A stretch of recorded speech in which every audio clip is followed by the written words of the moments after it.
Olá, inscrito do canal. Espero que esteja tudo bem com você. E estou aí há algum tempo sem fazer alguma postagem aqui no YouTube, mas chegou o momento de dar continuidade, né? A alguns temas que são bem importantes aí para a área de segurança do trabalho. Meu nome é Jonas Eduardo Kraetzer e eu sou técnico de segurança do trabalho, atuante na área aí. E gostaria aí de, no dia de hoje, comentar com vocês as alterações que temos previstas, né? De acordo com a portaria 1419, alterações previstas para a NR1 e que vai entrar em vigência aí em 26 de maio de 2025. Então anote essa data. Hoje estou gravando essa consideração no dia 20 de novembro de 2024. Logo, né? Qualquer alteração posterior a essa data precisa ser reconsiderada, o que pode acontecer, certo? Visto que as normas de segurança do trabalho, a lei trabalhista, está em constante mudança. Bom, então, uma das principais coisas que eu tenho percebido na área de segurança do trabalho é muitas vezes aquela crença de que eu posso, às vezes, criar algum documento, elaborar algum processo, né? E fica muitas vezes aquela sensação de que, só vai acontecer alguma coisa, no sentido de punição, se a empresa for algum dia fiscalizada, auditada, né, pela competência aí dos órgãos que se propõem a isso, quer seja aí o Ministério do Trabalho, né, os órgãos das prefeituras, das cidades.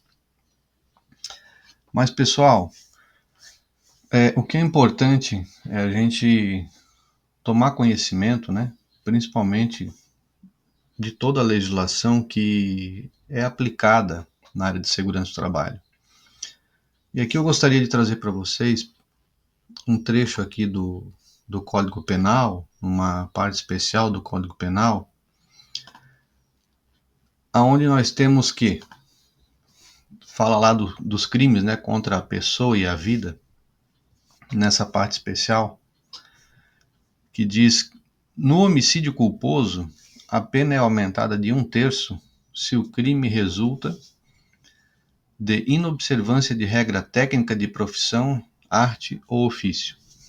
Tá? Então, basicamente, o que a gente está considerando aqui? A inobservância de regra técnica de profissão é justamente, tá, a gente atuar dentro da área profissional nessas formas aqui, ó. Quer seja com a negligência, aí temos a, a visão, né? O que é a negligência?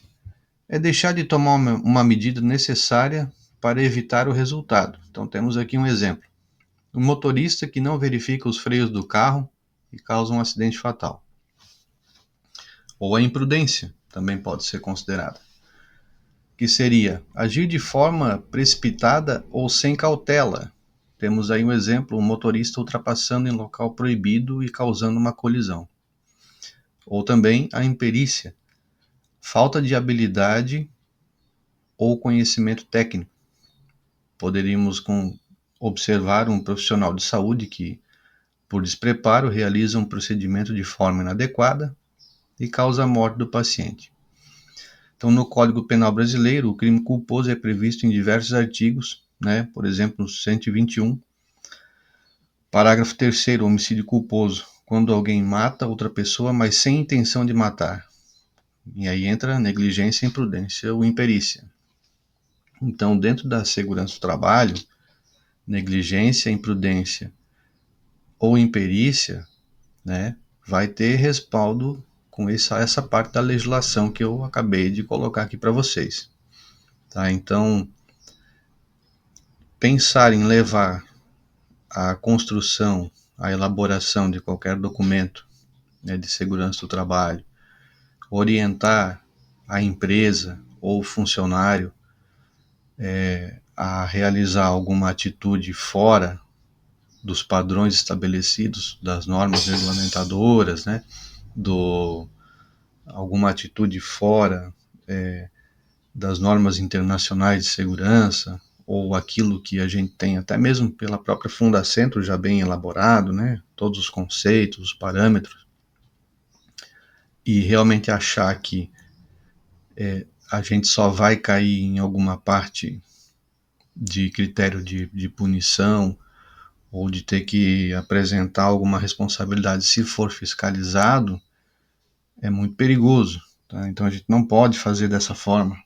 Né? A gente tem que sempre, desde o zero, do ponto zero para qualquer coisa, considerar a nossa responsabilidade, né?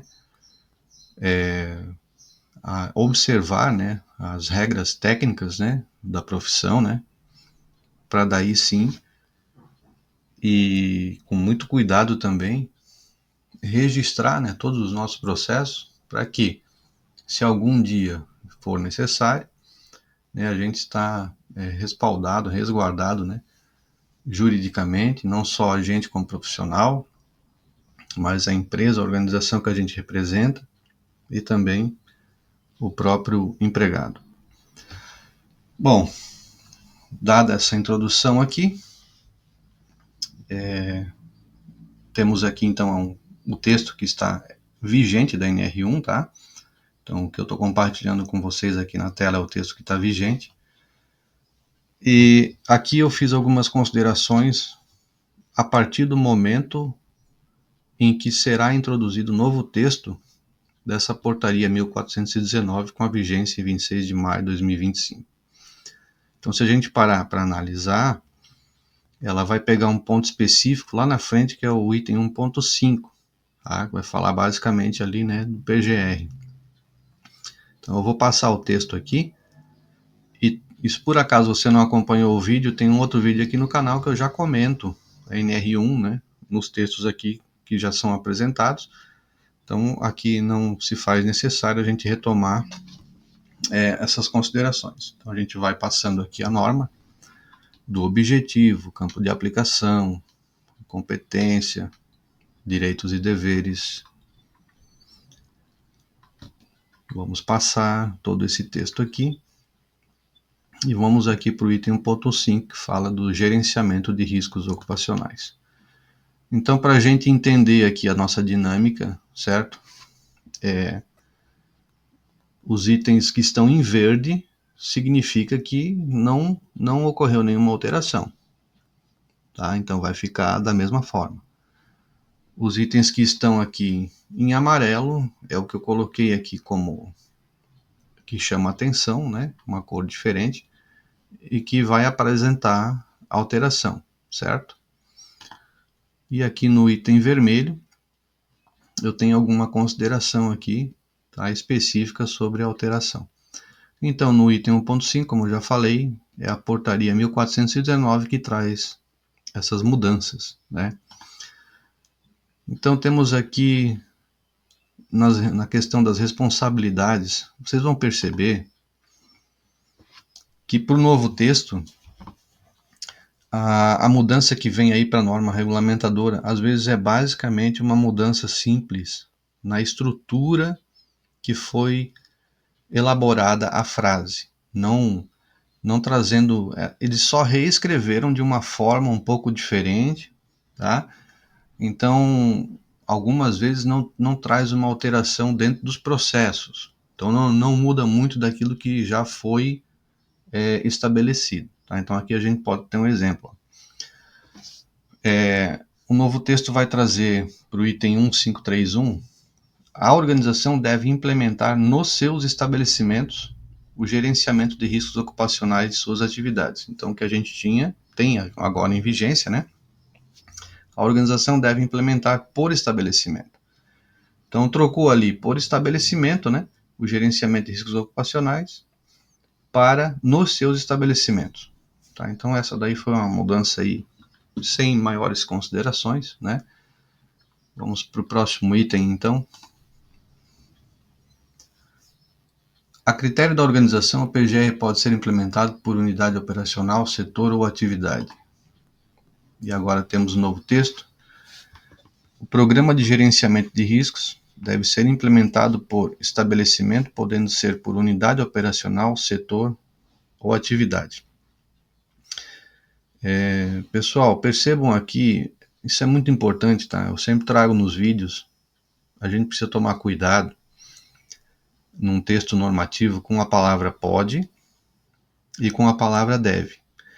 Quando vocês encontrarem a palavra pode num texto normativo, numa lei, ela traz, de acordo com as normas de qualidade, né, as normas internacionais, ela traz uma questão facultativa para aquele item, tá? Então, se a gente tem a palavra pode escrita, não significa que ela é obrigatória. Então, ela pode ser implementada ou não.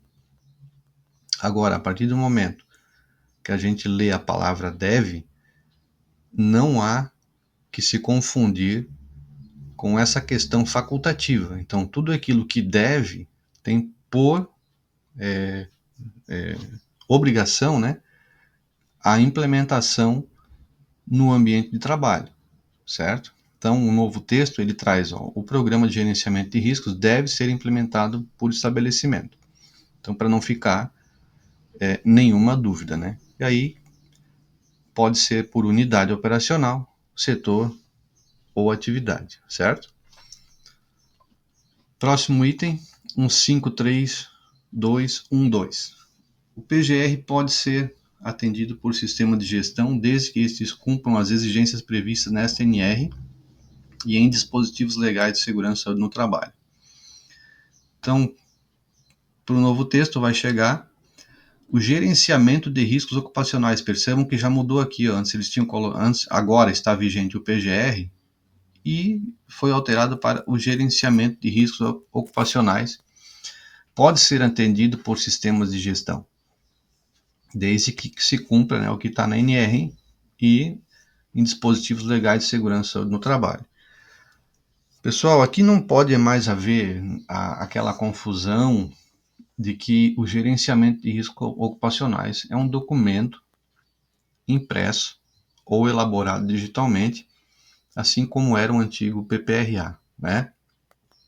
Então, quando a gente está falando de gerenciamento de riscos ocupacionais, a gente está tratando de tudo aquilo que envolve os processos, né? O ambiente. Então, é tudo.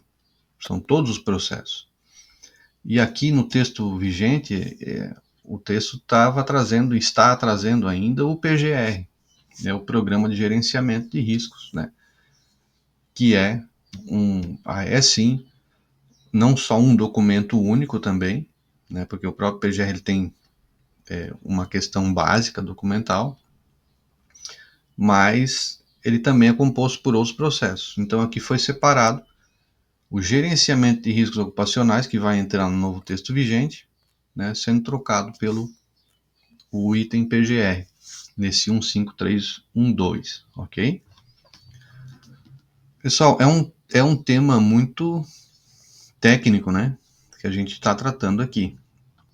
Então, para pessoas talvez que não são da área, pode ficar alguma dúvida, mas temos o canal aberto aqui nos comentários, né, pessoal? Vocês podem interagir aí comigo através dos comentários e é legal essa discussão, né? Para que a gente consiga ajudar outros colegas aí. Então, qualquer dúvida, né, referente aí a alguma coisa que está sendo comentada aqui, coloquem aí no chat aí do YouTube e a gente vai discutindo. Se necessário for, né? A gente pode até, talvez, combinar em outro momento, fazer uma live ou fazer uma aula ao vivo, né, pra gente aí, pra gente poder discutir essas questões. Então, vamos seguindo. Próxima alteração aqui.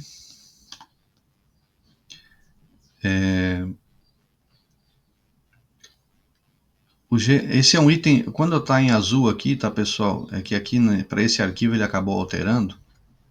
mas significa aí que vai ter um novo item, que é um novo item sequencial que vai entrar na norma, tá? E aqui ele vai trazer para a gente um novo texto. Isso aqui é novo, tá? O que está em vermelho. O gerenciamento de riscos ocupacionais deve abranger os riscos que decorrem dos agentes físicos, químicos, biológicos, risco de acidentes e riscos relacionados a fatores ergonômicos, incluindo os fatores de risco psicossociais relacionados ao trabalho, tá? Então, é muito importante a gente sempre entender, tá? Quando a gente vai falar de risco psicossocial, né, fatores ergonômicos, se por acaso você não se aprofundou ainda na questão do que é ergonomia, né, então nós temos aí na própria internet bastante material, inclusive da Fundacentro, outros autores, materiais que são de apoio, né, para a questão ergonômica. O próprio Ministério do Trabalho já tem aí na Campat desenvolvido vídeos também para explicar tema bem específico quanto a essa questão de fatores de risco psicossociais. Então, precisa começar a alimentar a bagagem de conhecimento com esses temas, para daí conseguir entender o que a legislação tá nos propondo e de que forma que a gente vai conseguir levar isso para a empresa e para a organização como um todo, os funcionários, né? Para daí ter uma efetiva aplicação, né? Tanto do texto quanto das questões de segurança do trabalho, da prevenção em si. Eu quero trazer para vocês aqui uma consideração importante sobre a ergonomia. Tá? Ela se divide em ergonomia física, cognitiva e organizacional. A ergonomia ela tem essas três vertentes, certo? Então, dentro da ergonomia física, são as questões dos riscos físicos, né? A questão de mobiliário, né? A questão que a gente consegue mensurar algumas coisas.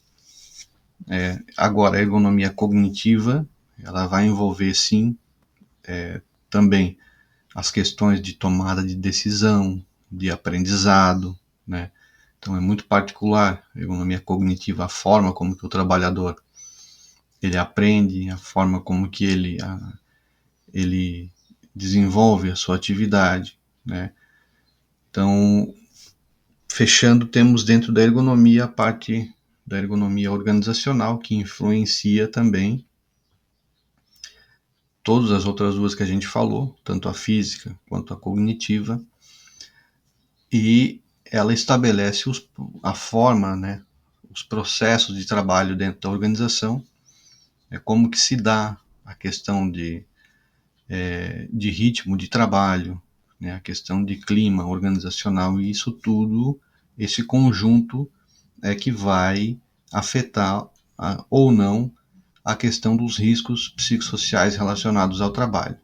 Então precisa ter um olhar muito criterioso, né, nesse sentido aí, para daí conseguir fazer a prevenção de uma forma adequada. Então, a organização deve evitar os riscos ocupacionais que possam ser originados no trabalho. E o novo texto vai trazer para a gente evitar ou eliminar os perigos ocupacionais que possam ser originados no trabalho. Então, precisa realmente ter essa definição, né, do que é perigo e do que é risco. E aqui a gente percebe que o novo texto vai trazer evitar ou eliminar os perigos ocupacionais. Então, eles trocaram aqui, evitar os riscos para evitar ou eliminar os perigos, certo?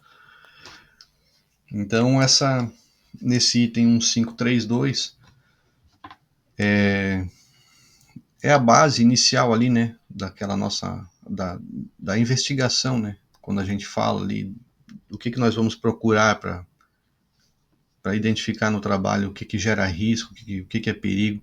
Então, aqui eles evidenciaram no novo texto a questão dos perigos ocupacionais, incluindo aqueles que possam ser originados no trabalho. Ou seja, muitas vezes, aquele perigo ele não está ali, mas ele pode ter a possibilidade de se originar algum dia.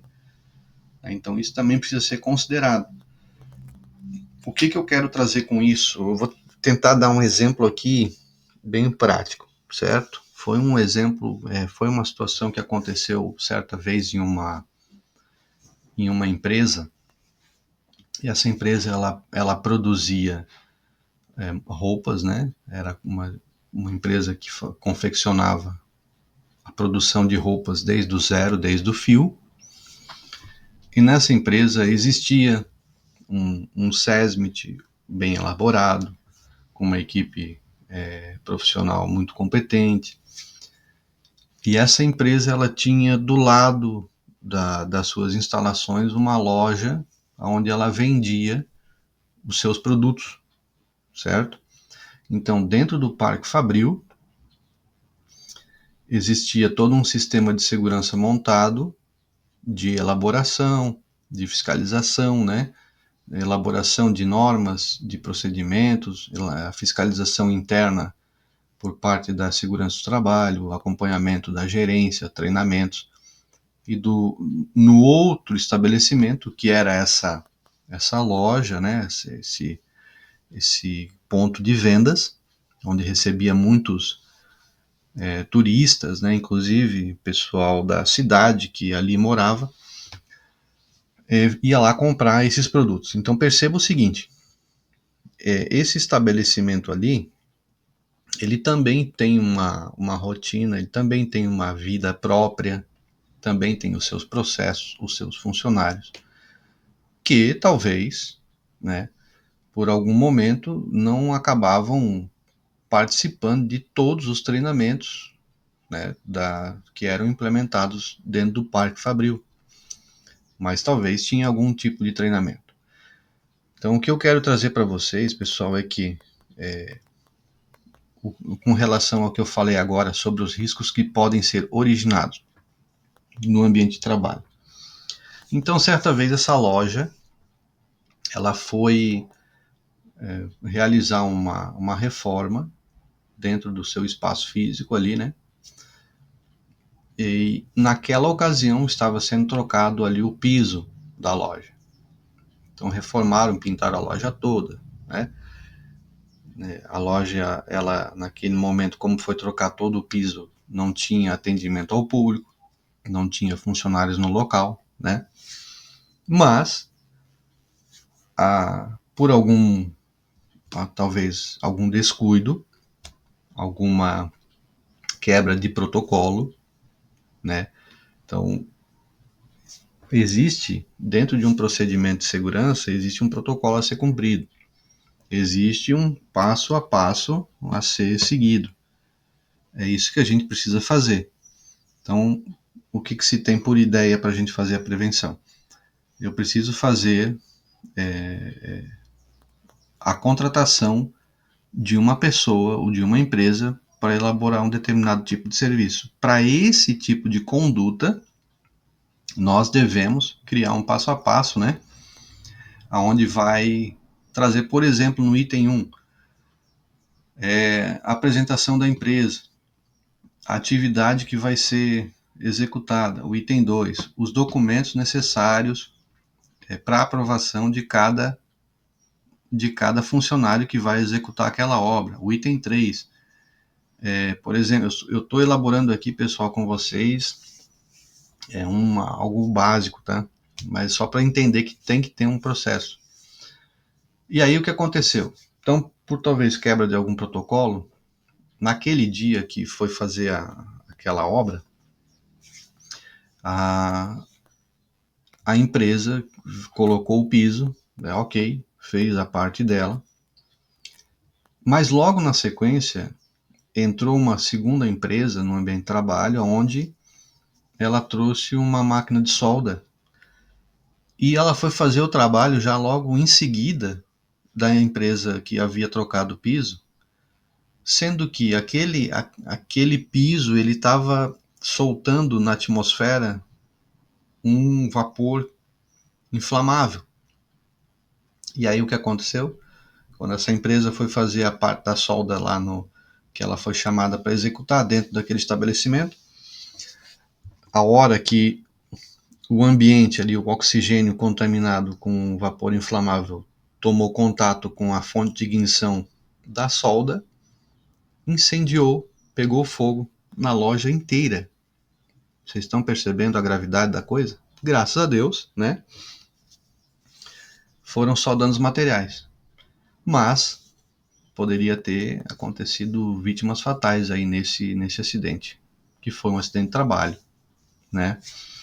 Então, nós temos que pensar dos riscos, dos perigos, né? Como vai trazer o novo texto, evitar ou eliminar os perigos ocupacionais que possam ser originados no trabalho, aqueles que já estão e aqueles que porventura algum dia poderão acontecer. Então, precisa ter um olhar para esse sentido, né? Quando a gente vai refletir aí sobre a responsabilidade da organização, que é o item 1532, a organização deve, né? Então esse é o item que vai ser alterado. Prosseguindo aqui, a organização deve considerar as condições de trabalho nos termos da NR17. Então vai trazer para 2025, a organização deve considerar as condições de trabalho nos termos da NR17, incluindo os fatores de risco psicossociais relacionados ao trabalho. Então é um momento para buscar conhecer mais sobre essas questões de riscos psicossociais relacionados ao trabalho, para conseguir dar conta, né, de orientar e ajustar os processos aí da forma que são mais adequados. Então temos aqui o item 1533, a organização deve adotar mecanismos para. Temos aqui o novo texto, a participação de trabalhadores no processo de gerenciamento de riscos ocupacionais, proporcionando noções básicas sobre o gerenciamento de riscos ocupacionais. Então, pessoal, vejam só como vai ficar. Então, a participação dos trabalhadores no processo de riscos ocupacionais inclui agora, vai, né, a partir da vigência dessa nova atualização aí, vai incluir noções básicas sobre o gerenciamento de riscos ocupacionais para todos. Então, e quando eu digo todos, que é o que a gente pode tomar por base do que está trazendo no novo texto, realmente é para todos, desde nível de diretoria, gerência, supervisão, RH, contabilidades, né, a parte financeira, né, a parte operacional principalmente, mas é uma atualização que vai trazer aí benefício nesse sentido. E o que acontece? Isso vai precisar estar registrado de alguma forma, treinamento, né? Então, treinamento, a forma de instrução que a gente vai passar, então isso é importantíssimo aí para a gente conseguir atender essa nova consideração aí da norma. Comunicar aos trabalhadores sobre os riscos consolidados no inventário de riscos e as medidas de prevenção do plano de ação do PGR.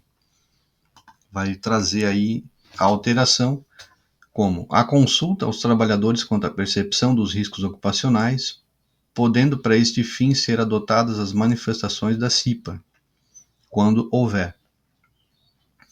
Mais uma questão que precisa ser bem estruturada. Então, como que a gente vai consultar os trabalhadores quanto à questão daí da percepção dos riscos ocupacionais? Para as empresas que têm CIPA, então vai ficar já registrado ali na ata, né, da reunião da CIPA. Mas como que, geralmente na reunião da CIPA, vai participar quem?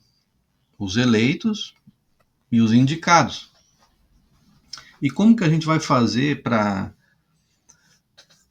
coletar dos nossos colegas dentro de uma organização de que forma que eles estão percebendo os riscos ocupacionais?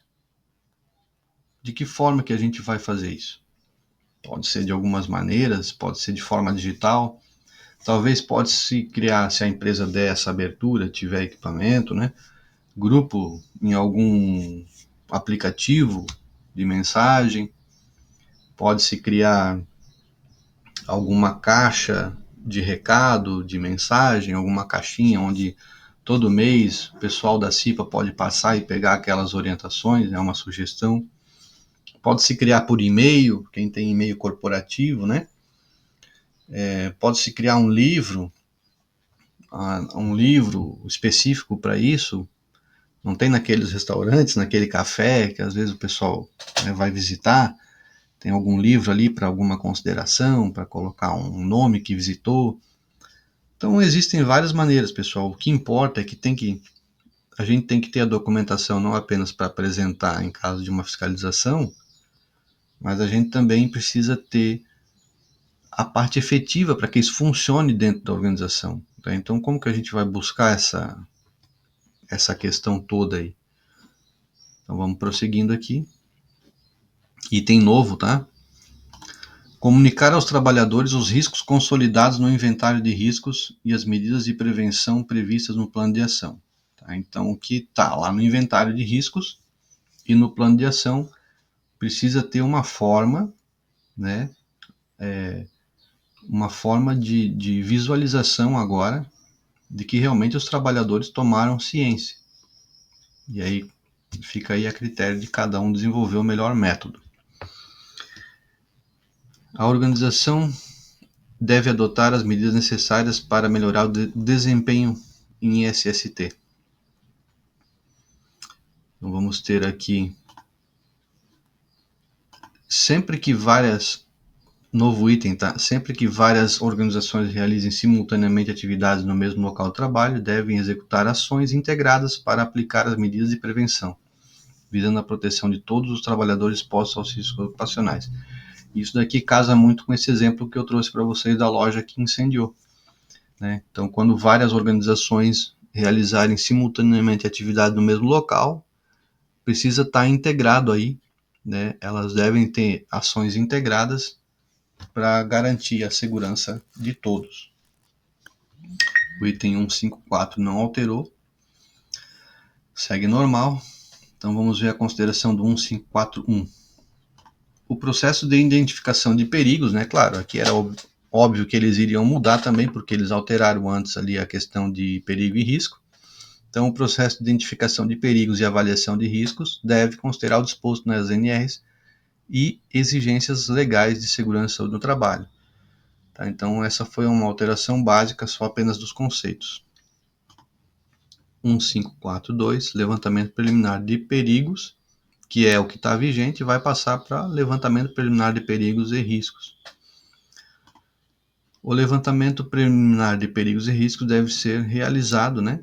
E aí aqui as alíneas A, B e C permaneceram as mesmas. Quando na fase de levantamento preliminar de perigos, o risco não puder ser evitado, a organização deve implementar o processo de identificação de perigos e avaliação de riscos ocupacionais conforme disposto nos subitens seguintes. Então aqui vai trazer a alteração. O levantamento preliminar de perigos e riscos deve ser realizado para a linha A, identificar situações em que é possível evitar ou eliminar os perigos. Aqui a gente está falando, pessoal, do levantamento preliminar, né, de perigos e riscos. Então, foi possível evitar ou eliminar? Já faz.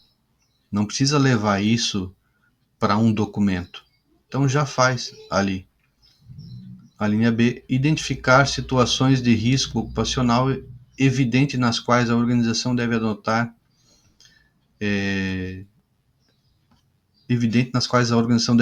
medidas de redução ou controle imediatamente. Então, essas daí são as considerações para o novo texto vigente.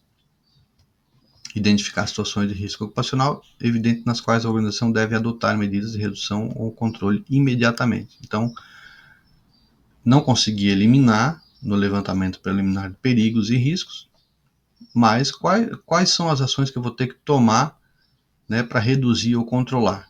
O que eu vou ter que fazer? E daí, claro, isso tudo aqui vai precisar estar registrado de acordo com os critérios, né, de cada NR específica.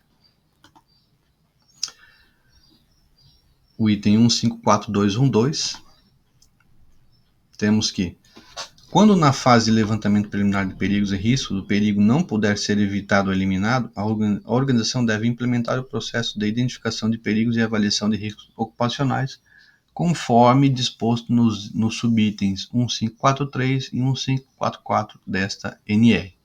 Tá? Então, essa é a alteração. O item novo vai trazer o quê?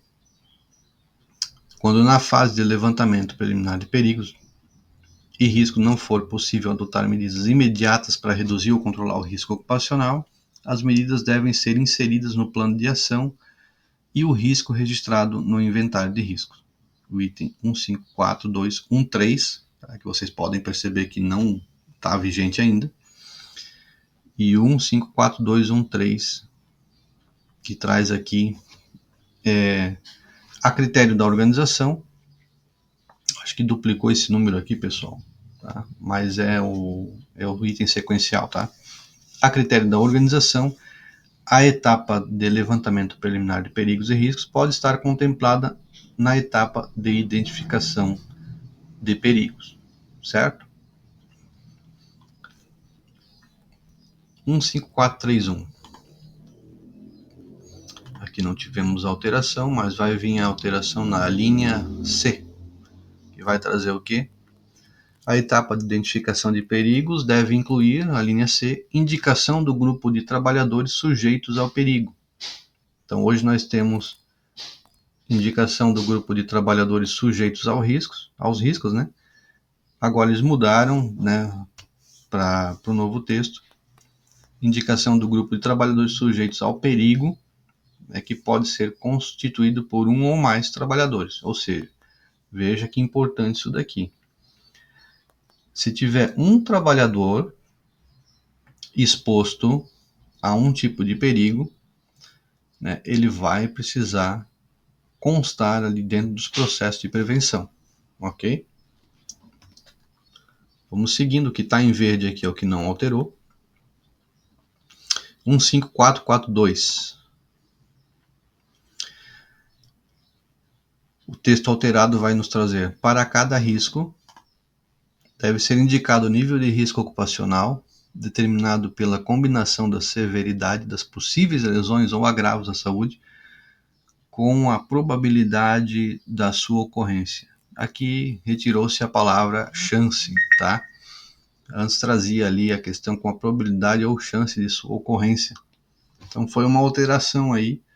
Eu até vou explicar para vocês uma situação.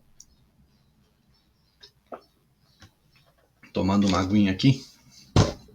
Pelo seguinte sentido. Pessoal, essa consideração de agora ela é muito importante. Tá? Então, se retirou a palavra chance. Mas vamos pensar por que antes estava a palavra chance. E o que eu tenho analisado, tá? Isso é uma consideração particular minha, agora, nesse momento que eu quero compartilhar aqui com vocês. O que está acontecendo hoje no Brasil? Muito mais agora, tá? Por que está alterando tanto essa questão de legislação e INR? Basicamente, o Brasil está implementando, principalmente dentro da NR1, está dando, aí vou falar bem, de uma forma bem fácil para que a gente entenda. Muitas coisas estão sendo copiar e colar das questões já relatadas, já implementadas em normas de qualidade. Me refiro às NBR, às ISO, principalmente da família 9000, né, principalmente da família 9000. Nós vamos ter ali também considerações da ISO 14000, que é da parte da segurança do trabalho, né? E ali a questão da ISO 31000, 30000, 31000. Então essa família de normas aí da qualidade, todas elas vão dar embasamento teórico para essas alterações que a gente está vendo na NR1. Logo, é muito mais fácil para você compreender uma NR, para você entender de onde vem essa metodologia que está sendo proposta, né, quando você já leu, já tomou conhecimento das normas de qualidade. É isso que está acontecendo no Brasil. Não estou dizendo que você precisa se formar nessa área, a não ser que queira. Não precisa se tornar um auditor de qualidade. Mas pesquise, tenha acesso a essas normas de qualidade, leia, tá? Porque nessas normas de qualidade nós encontramos a palavra chance quando se refere a algum tipo de risco. Está errado, está certo, é uma questão de percepção. O que eu quero trazer para vocês é que nas normas de qualidade a palavra chance existe. Ela estava até agora na NR1, como vocês podem acompanhar aqui, no item 15442. No entanto, foi retirada a palavra chance, tá? Então são pequenas alterações aí que vai impactar muito no significado, no andamento geral, no significado de conceitos? Não, mas são alterações que a gente percebe, né, quando se tem um conhecimento de normas de qualidade. Então hoje, pessoal, não tem como a gente levar a prática segurança do trabalho pensando que segurança do trabalho é só norma regulamentadora. Não é. Segurança do trabalho envolve toda a legislação trabalhista, né? Estou considerando aqui CLT, estou considerando aqui, sim, claro, normas regulamentadoras, que não tem como ficar de fora, considerações e normas da Fundacentro, normas, legislação, né, direito civil, como a gente viu ali, entra direito empresarial, entra direito ambiental, existe também procedimentos técnicos, né, na área da física, da química. Então, o pessoal envolve, né, procedimentos técnicos específicos para trabalho em altura, para trabalho com eletricidade. Então, assim, segurança do trabalho envolve isso tudo. E, inclusive, a parte de normas de qualidade. Não tem mais como separar essas coisas. Então, precisa, para aquelas pessoas, né, que são profissionais da área, como nós, para pessoas que às vezes não são formadas na área de segurança do trabalho, mas por algum motivo ou outro trabalham numa contabilidade, trabalham no RH, vão precisar ter esse conhecimento ampliado para conseguir dar conta de interpretar a legislação trabalhista e aí conseguir implementar também dentro do seu processo produtivo, certo? Vamos seguindo. Após o item 15443 agora, após a determinação dos níveis de risco, os riscos ocupacionais devem ser classificados para fim de identificar a necessidade de adoção, manutenção de medidas de prevenção e elaboração do plano de ação. Pessoal, como estava falando até agora, como que a gente vai classificar alguma coisa? Então, assim, isso não pode surgir da cabeça da pessoa. Não é um sonho, não é a questão de achismo. Então, a gente está trabalhando com uma norma técnica baseada em critérios de qualidade internacionais, né? E que precisam, em todos os momentos, quando se fala em classificar alguma coisa, ter embasamento técnico para respaldar essa classificação. Então, se eu tenho um risco, eu tenho que me aprofundar dentro da teoria, aonde que já consolidada está aquela classificação. Se ela vem de uma NBR, se ela vem de uma orientação da Fundacentro, se ela vem de uma norma específica para aquela classificação. Tá entendendo? Qualquer dúvida, pessoal, vamos deixar no comentário. Qualquer situação que vocês tenham passado, coloquem aí para a gente conseguir discutir aí com o nosso pessoal. A gradação da probabilidade de ocorrência das lesões ou agravos a saúde deve levar em conta. Então, o item 1544. Temos aqui a alteração.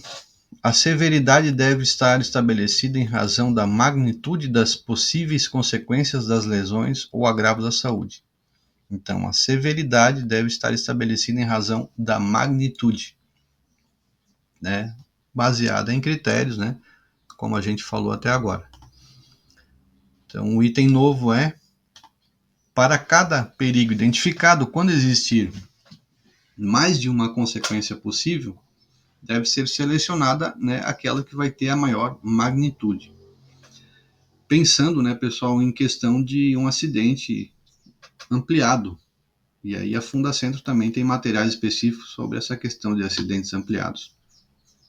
Precisa tomar um conhecimento nesse sentido, né, de que se eu tenho uma atividade que pode causar lesões para mais de uma pessoa, e aí a gente está falando o que seria um acidente ampliado. Ora, pode ser de 5 pessoas, pode ser 10 pessoas, pode ser acidentes como a gente já viu aí que teve no caso de estouro de uma barragem, onde arrasou com uma comunidade inteira, né, centenas de pessoas, né? Pode ter acidentes onde foram utilizados, como tem acidentes na história de produto químico, onde envenenou basicamente uma cidade aí de milhares de pessoas por causa de um vazamento de produto químico. Então são situações como essas que a gente tem que tomar cuidado. O item 15445 traz como alteração: a probabilidade deve ser estabelecida com base na chance de ocorrência das lesões ou agravo à saúde, né? Então perceba que a palavra chance saiu daquele item e voltou para cá. A gradação da probabilidade deve levar em consideração o cumprimento dos requisitos estabelecidos em NR e na legislação aplicável. Como falei para vocês, então a gente vai ter que buscar a teoria, onde está, dentro da teoria, né, os requisitos estabelecidos.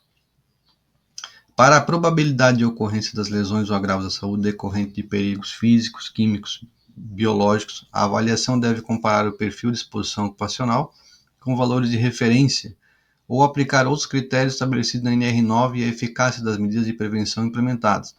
Percebam, pessoal, que o texto ele aprofundou exatamente isso que eu tenho comentado com vocês. Tecnicamente, vamos buscar da onde, né?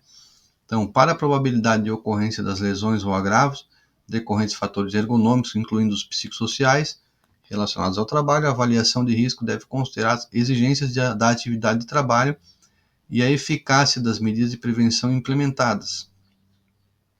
Para a probabilidade de ocorrência das lesões ou agravos decorrentes de acidentes, a avaliação de risco deve considerar a exposição do trabalhador ao perigo e a eficácia das medidas de prevenção implementadas. Então percebam que eu preciso ter uma medida de prevenção agora, né? E agora eu vou precisar dar um jeito de demonstrar essa eficácia. De que forma?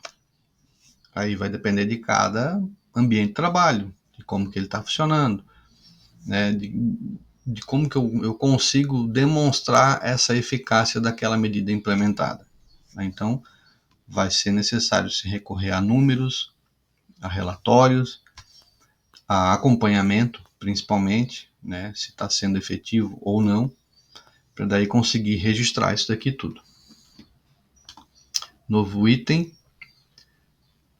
Então temos aqui esses itens novos: 154, 451, 452, 453 e 454. Seguindo aqui, aqui como está em verde não alterou nada, que trata da avaliação de riscos, né? Deve constituir um processo contínuo e ser revista a cada 2 anos ou quando da ocorrência das seguintes situações. Segue a mesma forma. E aqui temos um novo item sobre avaliação de riscos, né? A linha F, ó. Após a solicitação justificada dos trabalhadores ou da CIPA quando houver. Então, se tiver uma solicitação justificada de um trabalhador, qualquer trabalhador, ou da CIPA, se faz necessária, né, uma nova avaliação daquele risco. Pessoal, vou relatar aqui mais uma vez. PGR não tem validade. Descaracterizem, por favor, na mente de vocês, que o PGR é um PPRA que precisava ser reavaliado anualmente. A gente sabe que, infelizmente, tem empresas nesse país de segurança do trabalho que tem essa dinâmica. Espero que a sua empresa não leve para esse lado comercial apenas, onde se busca aprisionar uma organização anualmente, tá? Ou bienalmente, onde se busca esse critério de que existe um prazo. Então aqui vocês podem acompanhar de que não há mais prazo de validade para o PGR. Isso também já não acontecia no PPRA. O que se criou foi essa dinâmica comercial de que existe um prazo e de que lá na capa do PGR, o PGR é 2024. Então, quando virar o ano para 2025, o PGR vai estar desatualizado. Isso não existe. Se você tem uma empresa onde as pessoas responsáveis pela segurança do trabalho colocam isso como prática, pode falar abertamente que não existe prazo de validade para PGR. E agora, com essa revisão da NR1, a gente tem aqui mais uma prova do novo texto, né, que vai trazer, após a solicitação justificada do trabalhador, precisa ter uma avaliação de riscos. Ora, se acontecer qualquer incidente dentro da tua organização, um quase acidente, um acidente de trabalho, que trouxe uma lesão, naquele momento o teu PGR já está desatualizado, porque ele não cumpriu o proposto para que ele foi criado, que é a prevenção de acidentes. Então significa que não vai precisar esperar virar o ano para trocar por uma capa bonita o teu arquivo, sendo que já aconteceu um acidente de trabalho na tua empresa. Ou até, eu diria mais, que, como traz o novo texto aqui, a solicitação justificada de um trabalhador. Ora, se esse trabalhador ele teve um quase acidente com ele, é uma justificativa para levar para a CIPA, ou até mesmo uma consideração da própria CIPA, para que seja reavaliado os riscos. E aí, naquele momento, onde aconteceu esse evento de quase acidente ou de acidente de trabalho, o PGR já pode ser considerado desatualizado, ainda que ele não passe por uma auditoria fiscal. Você está entendendo? Então, divulgue isso, tá? Que não existe prazo de validade para PGR. O prazo de validade do PGR é a partir do momento que ele não atende mais às necessidades de prevenção. Então, a partir do momento que a gente tem aqui, né, a necessidade, de uma avaliação de risco. Aqui foi colocado a cada 2 anos, considerando que nesses 2 anos, pessoal, não aconteceu nada de errado. Mas a avaliação de riscos ela é um processo contínuo, como está aqui no texto normativo. Ok? Então, seguindo 15511, a organização deve adotar medidas de prevenção para eliminar, reduzir ou controlar os riscos sempre que, aqui vem o novo texto, exigências previstas em normas e em dispositivos legais determinarem. Então aqui, vocês podem perceber exigências previstas em normas regulamentadoras e nos dispositivos legais. Exigências previstas em normas regulamentadoras e em dispositivos legais. Tá? Então, como eu falei no início, algumas mudanças são, algumas alterações são basicamente apenas no texto ali, né? Não trazendo maiores impactos. A classificação dos riscos ocupacionais assim determinar conforme subir em 15443. Essa daí seria a nossa alteração. Quando houver evidências de associação entre as lesões e os agravos à saúde dos trabalhadores e os riscos e as situações de trabalho identificados. Ok, então vamos ter aqui o que é novo. Os resultados das análises e acidentes e doenças concluírem por essa necessidade. Então, quando a organização deve adotar medidas de prevenção para eliminar, reduzir ou controlar os riscos? Quando os resultados das análises e de acidentes de doenças concluírem para essa necessidade. Percebam, pessoal, que nós temos já implementado, inclusive pelo próprio Ministério do Trabalho, um guia de análise de acidentes que você pode baixar na internet aí gratuitamente, foi divulgado inclusive na Campat, né? Para se analisar um acidente de trabalho, existe hoje um procedimento. Então, ele precisa ser cumprido de acordo com aquela orientação que o Ministério do Trabalho já tem. Então, não é simplesmente fazer de qualquer forma uma análise de acidente, tá? Baixem esse guia e sempre quando acontecer, eu inclusive realizo esse protocolo até mesmo para um quase acidente. Então, imagina para um acidente de trabalho, né? Então ele tem que seguir aquele protocolo já implementado pelo Ministério do Trabalho.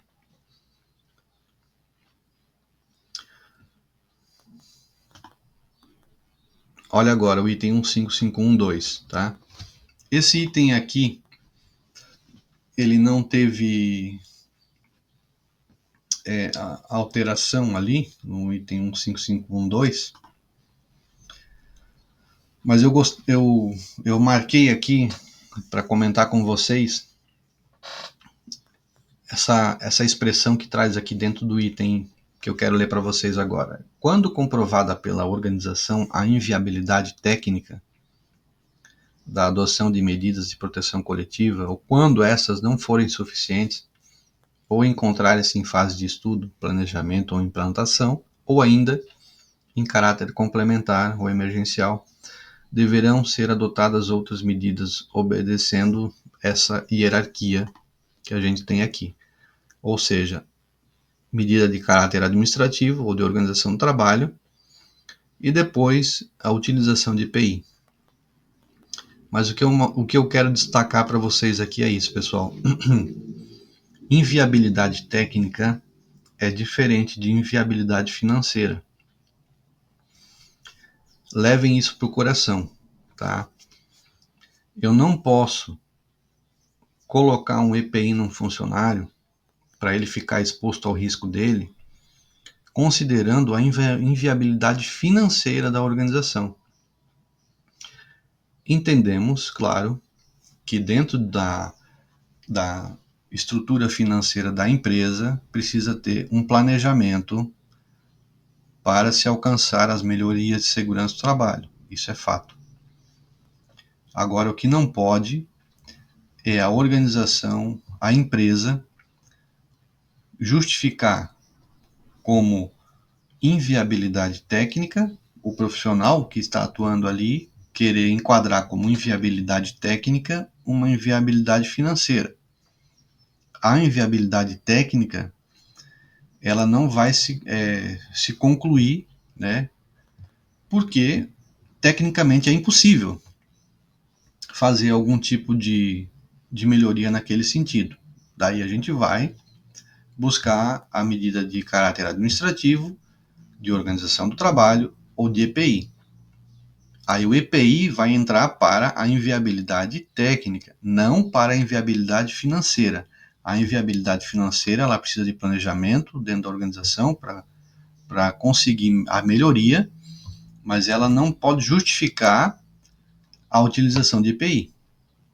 Vocês estão entendendo? Eu não posso, por exemplo, no caso onde um funcionário ele vai trabalhar dentro de um ambiente com ruído, colocar um protetor auditivo nele, justificando uma inviabilidade técnica, mas na verdade sendo inviabilidade financeira, porque eu não vou conseguir, eu não quero investir para colocar um enclausuramento naquele ponto onde está distribuindo o ruído, ou trocar ele de lugar, vocês estão entendendo? Então não confunda inviabilidade técnica com inviabilidade financeira. Os riscos da atividade, pessoal, competem ao empregador. Ponto. É isso que está na legislação. Se os lucros também competem ao empregador, né, os riscos da atividade também são dele. E tudo aquilo que se refere ao financeiro precisa de planejamento. O que a gente não pode é aceitar o normal de que o EPI ele vai ser passado na frente de qualquer outra medida de controle porque ele é mais barato. É muito mais barato eu colocar o EPI no funcionário e justificar como uma inviabilidade técnica, quando isso não existe. Então vocês podem ter certeza de que, pelo que tem sido acompanhado, inclusive nas CAMPATs do Ministério do Trabalho, essa questão ela vai ser muito bem investigada, observada, né, para todas as empresas aí que passarem por auditoria, ok? Então esse é um ponto muito importante aí no dia de hoje que a gente precisa conversar e deixar isso muito bem explicado. Vamos seguir, tomar mais uma água aqui. Vamos agora para a parte de plano de ação, o item 15521.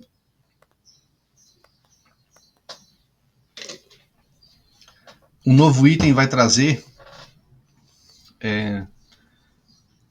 o número de trabalhadores possivelmente atingidos deve ser utilizado como critério para aumentar a prioridade de ação. Olha só que importante isso. A organização, o item vigente hoje, né? A organização deve elaborar o plano de ação, indicando as medidas de prevenção a serem introduzidas, aprimoradas ou mantidas, conforme o item 15445. E o novo item vai trazer essa alteração aí, como a gente acabou de ler, e a gente pode ver aqui na tela, o número de trabalhadores possivelmente atingidos deve ser utilizado como critério para aumentar a prioridade do plano de ação. Vamos seguindo aqui. Mais um item que eu destaquei para vocês, ó. Sobre a implementação das medidas de prevenção e respectivos, inclusive os ajustes, tá? Devem ser registrados. Então registrem, criem relatório, né? Façam aí a função de vocês e deixa isso registrado, tá? Porque possivelmente isso vai ser cobrado algum dia. Agora temos mudança aqui no item 15532.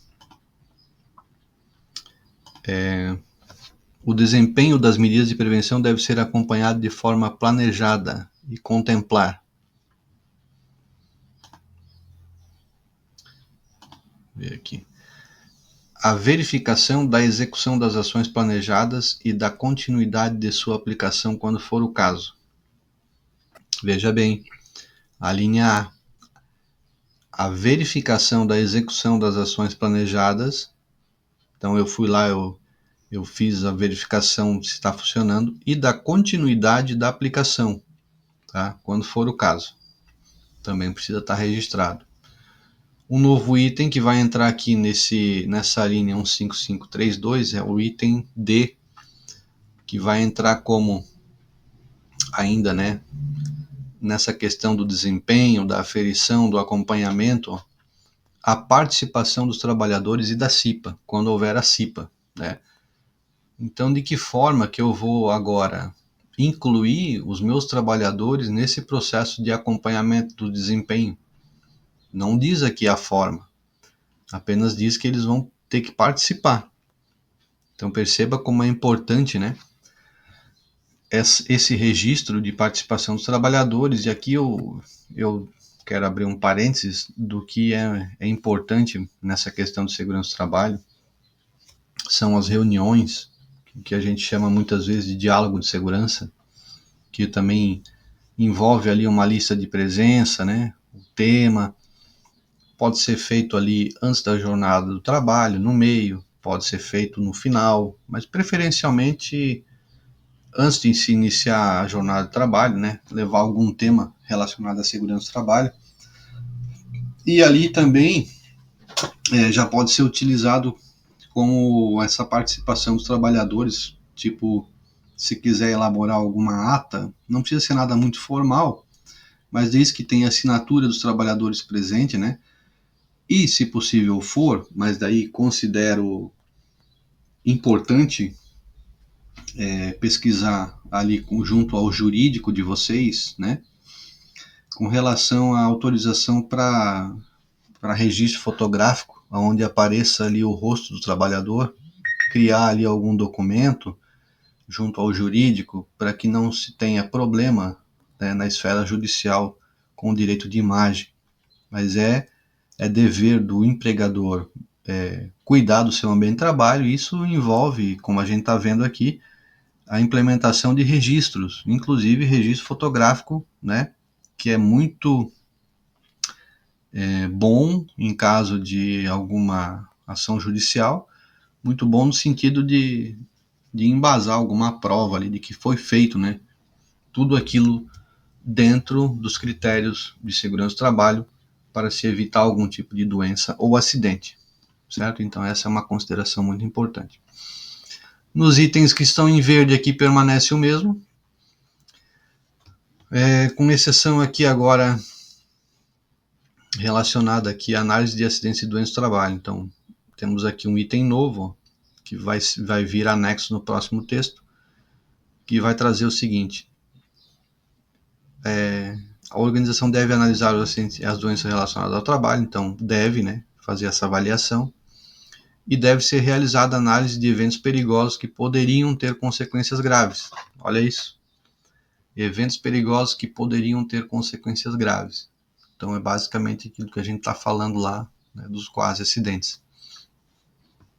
Então a análise de acidentes e doenças relacionadas ao trabalho devem ser documentadas e considerar as situações geradoras dos eventos, levando em conta as atividades efetivamente desenvolvidas, ambiente de trabalho, materiais, processo produtivo, organização do trabalho e outros fatores relacionados aos eventos. Inclui tudo, pessoal, tá vendo?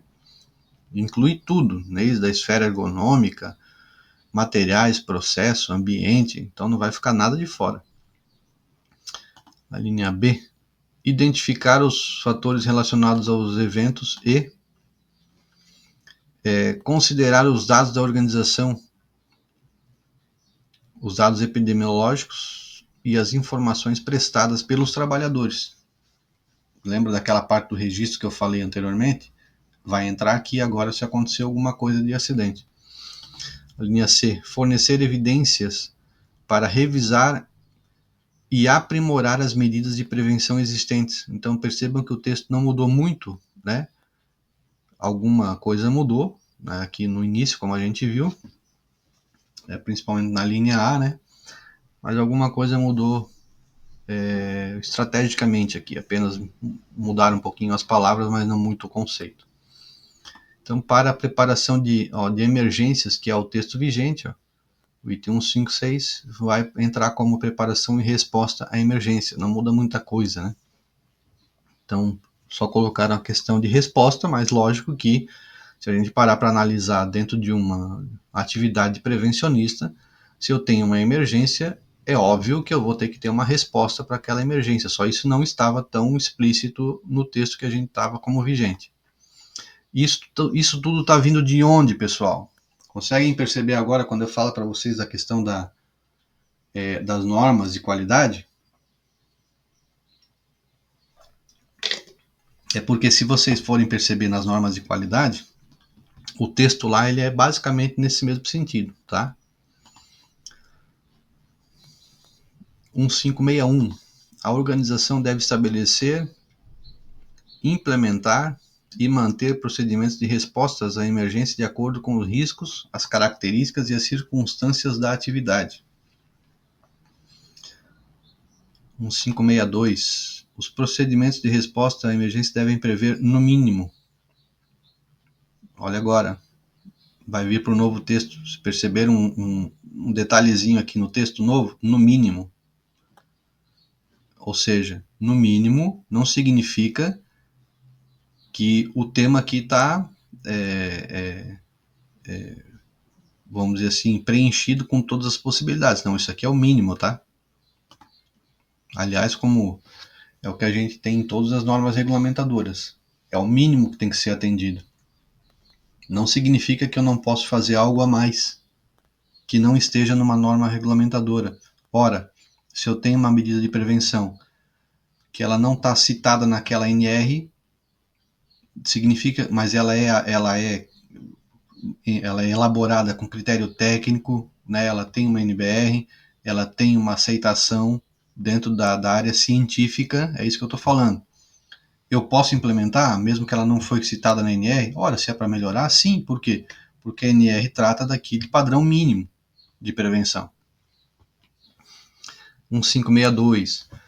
Os procedimentos de resposta aos cenários de emergência devem prever, então, no mínimo, como a gente viu, lá vem um novo texto, os meios responsáveis, olha só, os meios, né, os responsáveis, os recursos necessários para os primeiros socorros, encaminhamento de acidentados e abandono de locais afetados. Então, vamos pensar em cenário de emergência, o novo texto vai trazer isso daí. As medidas necessárias para emergências de grande magnitude, quando aplicável. E vai entrar agora novos itens. 1563. A organização deve realizar exercícios simulados, conforme previsto em procedimento de resposta a emergências, que deve incluir sua periodicidade. Perceba agora a palavra deve aí, nesse item 1563. Fazer exercício simulado é facultativo quando eu tenho a palavra deve? Não, né, pessoal? Então vai precisar acontecer com todo o registro, né? De acordo com como foi colocado ali no plano de emergência. 15631. Devem ser geradas evidências do exercício simulado quando realizado, que foi o que eu acabei de comentar com vocês, né? Essa questão da documentação, né, precisa estar bem elaborada. Então, ainda sobre a documentação do PGR, o que está em verde aqui não mudou. Vamos para o item 15721. Temos um novo texto que vai trazer: os documentos integrantes do PGR devem estar presentes, disponíveis aos trabalhadores interessados, aos sindicatos representantes das categorias profissionais e à inspeção do trabalho. Percebam que no texto vigente não tinha a palavra sindicatos aqui, representantes dos sindicatos, né? Mas já tinha os trabalhadores e a inspeção do trabalho, tá? De que forma, pessoal, que a gente vai manter essa documentação disponível? Não fala aqui, mas pode ser de forma impressa, embora aqui, tá, a maioria dos documentos de segurança do trabalho já estão sendo pensados de forma digital. Agora, o que eu quero dizer para vocês aqui é o seguinte: por favor, pesquisem um pouco sobre essa questão de validade jurídica para documentos elaborados, tá? Se eu tenho um arquivo digital, se eu crio um arquivo digital e ele é assinado digitalmente, ele é um arquivo digital. A partir do momento que eu imprimo esse arquivo digital, ele já não tem mais validade jurídica. Por quê? Porque ele é um arquivo digital. Se ele é digital, ele deve ser disseminado, tramitado apenas digitalmente, incluindo assinaturas digitais. E de acordo com a legislação trabalhista, essas assinaturas digitais têm que ter o padrão de assinatura digital, tá? Pode ser assinado pelo GovBR alguns documentos? Sim, desde que as partes para aquele documento aceitem a assinatura do GovBR. Se não, uma assinatura digital ela tem que estar dentro do critério de assinaturas de acordo ali com a questão da chave pública de assinatura, certo? Então, eu não posso ter um documento de segurança do trabalho com assinatura digital e assinatura manual no mesmo documento, porque ele é um documento inválido, certo? Então, esse é um item bem importante, tá? Para a gente considerar aqui. Eu vou, por exemplo, fazer um certificado de segurança do trabalho para algum treinamento. Se eu imprimir um certificado original, o meu trabalhador assinou manualmente, os responsáveis técnicos do treinamento assinaram manualmente a caneta, e aí eu digitalizei esse certificado, ok, não tem problema. Guarda o certificado original, né? Ou, na verdade, entrega o certificado original para o empregado, guarda uma cópia, porque é isso que diz o DNR, né? E digitaliza, mas tem uma cópia do original. Então, dessa forma também pode ser tramitado. Agora, o que não pode é o que eu tenho visto por aí, pessoal misturando a assinatura de documento digital com a assinatura manual. Isso não existe, tá? Não existe no mundo real. Vamos seguir então. Aqui em verde permanece o mesmo, então temos agora 15732. O inventário de riscos ocupacionais deve contemplar no mínimo as seguintes informações. Então vamos lá, vai falar do inventário, a linha C. Descrição dos perigos com a identificação das fontes ou circunstâncias. Olha só que legal, pessoal. Descrição dos perigos com a identificação das fontes ou circunstâncias. O que é descrever para você? O que é descrever? É criar um texto, né, que descreva, por exemplo, eu estou num ambiente onde tem uma iluminação branca, uma iluminação de cor clara, branca, onde tem uma mesa branca, onde tem um monitor à minha frente, retangular, com uma câmera de vídeo, um microfone. Então eu estou descrevendo o meu ambiente.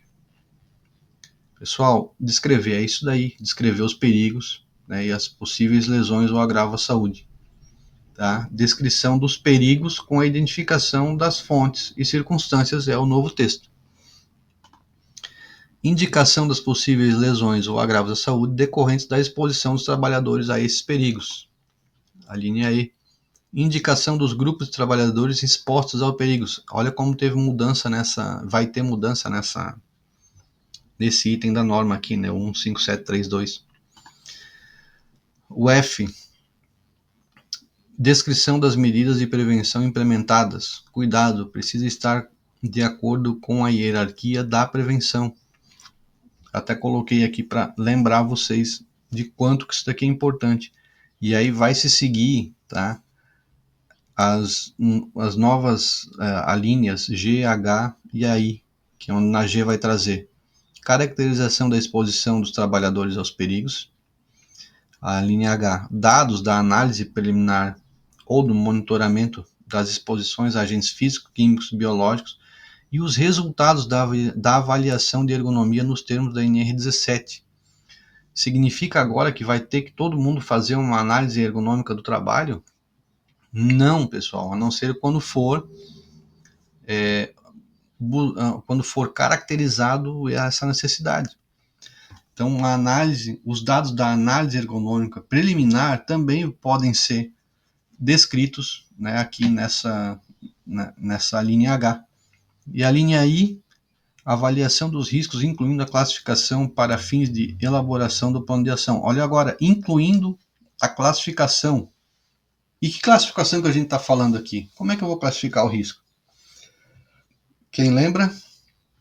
Com um critério técnico-científico. Eu não vou classificar um risco com achismo, né? Com alguma orientação que não tem embasamento técnico-científico, beleza? Então vamos seguir. As disposições do gerenciamento, o item 158, entra agora como GRO nas relações de prestação de serviço a terceiros. Olha só, o gerenciamento de riscos ocupacionais é basicamente aí a terceiros. Então nós temos sempre o item 1581, vamos ver aqui. Ó, aqui tem um novo texto aqui. Mudou isso daqui tudo, tá, pessoal? Vamos ler. Aliás, estamos aqui para isso. Vamos destrinchar aqui o que vai ter de alteração. Essa daqui, para a questão de gerenciamento de terceirizados, é muito importante, tá?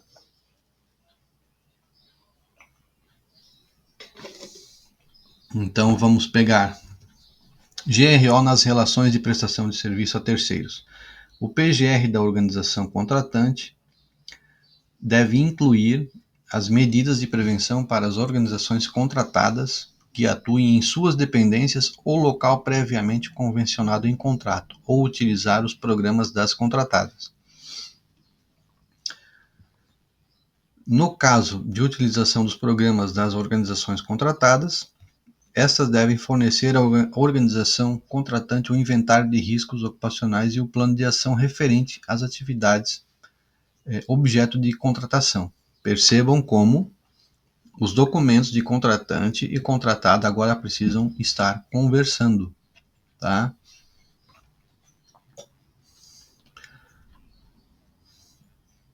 No caso das organizações contratadas em que os serviços são prestados somente pelo titular ou sócios, a organização contratante deve estender suas medidas de prevenção aos riscos das atividades objeto de sua contratação, quando atuarem em suas dependências ou local previamente convencionado em contrato.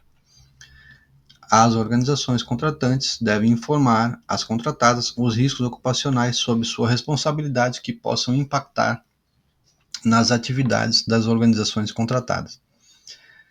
As contratadas devem informar às contratantes os riscos ocupacionais sob sua responsabilidade que possam impactar as atividades. No caso de organizações contratadas que realizam atividades no estabelecimento da organização contratante, cujo risco resulte de interação das atividades das organizações, as medidas de prevenção devem ser definidas em conjunto, sob a coordenação da organização contratante. Pessoal, vamos resumir isso aqui tudo, ficar mais fácil para entender? Quando for colocado no ambiente de trabalho terceirizados, precisa, antes de mais nada, como premissa, antes de iniciar qualquer atividade, faz uma reunião, o briefing, entra numa sala ou em qualquer ambiente que seja adequado para uma conversa, coloca as cartas na mesa. Olha, eu sou o teu contratante, aqui eu tenho esse risco na minha empresa. Ou se for em um local previamente combinado, né, que não vai ser dentro da indústria, dentro da organização, vai ser em outro local. Ó, lá naquele local vai estar esse risco. Contratada, quais são os teus riscos? Então, a pessoa que está sendo contratada vai colocar, olha, eu vou trazer esse material aqui, vou trazer essa máquina, essa ferramenta, então a gente tem esse inventário de riscos aqui, então a gente protege dessa forma. Ok. Dentro desse procedimento todo, vai ter alguma interação entre as atividades? Como que a gente vai controlar? É isso que está falando aqui, pessoal. Então precisa ter conversa, precisa ter acompanhamento. Lembra aquela história que eu contei lá no início da nossa conversa hoje, sobre aquela loja que pegou fogo? Porque não teve essa conversa. Ali foi o ponto falho. Então muitas vezes a gente tem uma estrutura de segurança montada, onde a gente consegue prevenir muitas coisas seguindo o protocolo, mas se der brecha, e principalmente para terceirizados, se não avaliar o risco e a atividade que vai ser feita, vai dar esse tipo de acidente e acidentes maiores, né? Vamos seguindo então. O PGR da empresa contratante, aqui teve alguma alteração aqui, mas não foi, enfim, acho que impactante para colocar aqui, pessoal. Teve uma alteração nesse arquivo aqui. Mas, enfim, de antemão, tá? A gente pode parar por aqui mesmo. E eu acredito que os principais pontos foram revisados, tá? Recomendo que você leia com calma na íntegra todo o novo texto normativo ali que vai vir atualizado, tá? Releia. Se vocês encontrarem qualquer dúvida, tá? Referente aí a alguma linha, algum item, deixa aí nos comentários, a gente pode responder ali também, interagir por ali. Pode também, talvez, sei lá, criar uma outra live algum dia para a gente poder conversar. Eu não fiz nenhuma live ainda aqui no canal, tá? Mas, claro, de acordo com a possibilidade da minha agenda aí também, eu pretendo trazer mais conteúdo para vocês, inclusive, né? E inclusive sobre essa questão de ergonomia cognitiva futuramente. Então agradeço aí a participação aí de cada um de vocês. Para ajudar a manter o nosso trabalho aí no canal, é importante, pessoal, deixem o like aí se você gostou, deixa comentário, compartilha aí com quem você acha que deve tomar conhecimento dessas informações, e assim vocês vão estar prestigiando aí o nosso trabalho também e nos motivando, inclusive, para continuar, né, junto aí dentro dessa dinâmica, né, de que a gente consegue ter na internet. Beleza? Agradeço aí a cada um forte abraço e até a próxima, então.